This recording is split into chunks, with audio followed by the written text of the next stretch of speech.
Welcome to I dream. Medaram Sammakka సారలమ్మను దర్శించుకునేందుకు మండలి వైస్ చైర్మన్ బండా ప్రకాష్ గారు వచ్చారు. ప్రస్తుతం మనతో ఉన్నారు, వారిని అడిగి తెలుసుకుందాం.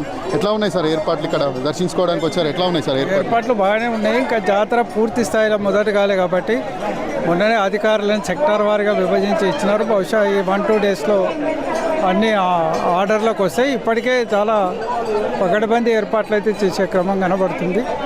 సరే, సాంప్రదాయబద్ధంగా కూడా చాలా రోజుల నుంచి మనం ఈ కార్యక్రమాలు చేస్తున్నాం కాబట్టి పెద్ద ఇబ్బంది ఉండకపోవచ్చు. మంచి ఏర్పాట్లతో ఈసారి ఎక్కువ మంది భక్తులు కూడా దర్శించుకునే అవకాశం ఉంటుందని ఈ సందర్భంగా తెలియజేస్తుంది. గతంలో ఎట్లా ఉండే ఏర్పాట్లు, ఇప్పుడు ఎట్లా ఉన్నాయి? గతంలో ఏంటంటే మనం 2-3 నెలల ముందు నుంచే రివ్యూస్ పెట్టుకోవడం, జిల్లా అంతా ఇన్వాల్వ్ అయి పనిచేయడం, ఉమ్మడి జిల్లా అంతా కూడా. సరే, ఇప్పుడు ప్రభుత్వం మారిన దీంట్లో కొంత రివ్యూస్ అనేది మొత్తం జిల్లా కాకుండా ఒక ములిగి వరకే వాళ్ళు సమన్వయం చేసుకున్నారు. కొంత అది ఆ సమన్వయం కొంచెం ఇబ్బందికరంగా కనబడుతున్నది. అయినప్పటికీ కూడా మంచిగానే చేస్తారు అధికారులు. మరి ఇక్కడున్న స్థానిక మంత్రివర్యులు కూడా గట్టిగా పనిచేస్తున్నారు.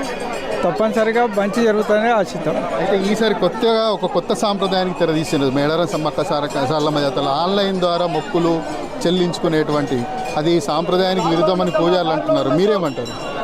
వాస్తవంగా ఇవన్నీ వేరే దేవాలయాల్లో ఆచారాలు సమ్మక్క సారలమ్మకు వర్తింపజేసే ప్రయత్నాలు ఎండోమెంట్ నుంచి జరుగుతుంటాయి.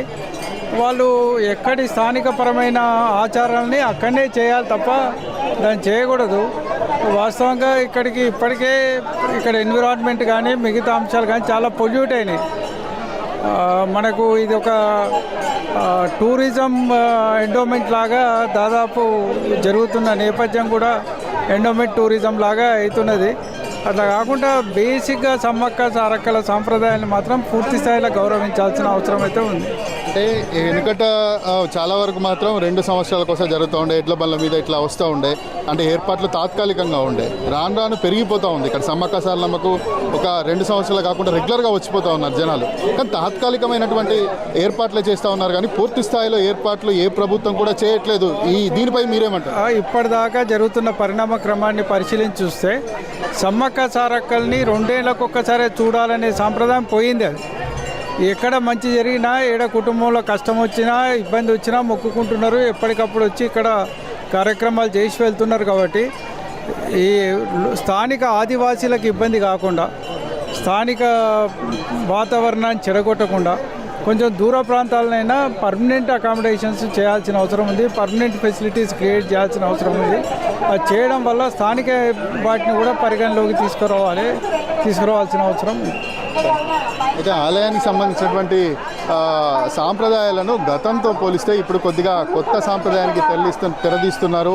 ఎందుకంటే ఆన్లైన్ ద్వారా మొక్కులు చెల్లించుకునే అనేది కోయ సాంప్రదాయానికి పూర్తిగా విరుద్ధము. గిరిజన పండుగ కాబట్టి గిరిజనుల సాంప్రదాయాలకు అనుకూలంగా ఇక్కడ మొక్కులు కూడా చెల్లించాలి.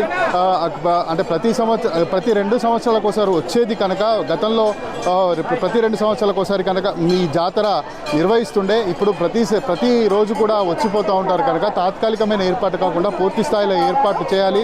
అంటే పూర్తిగా సాంప్రదాయాలను, అంటే గిరిజనులకు సంబంధించినటువంటి సాంప్రదాయాలను పూర్తిగా పక్కన పెట్టే విధంగా ఎవరు కూడా చేసినా ఇది కరెక్ట్ కాదన్నటువంటి ఒక అభిప్రాయాన్ని మండలి వైస్ చైర్మన్ బండా ప్రకాష్ వ్యక్తం చేస్తున్నారు. వీడియో జర్నలిస్ట్ ఉపేంద్ర మోత్కూర్తో Shravan, I dream news, Medaram Sammakka Sarakka జాతర నుంచి.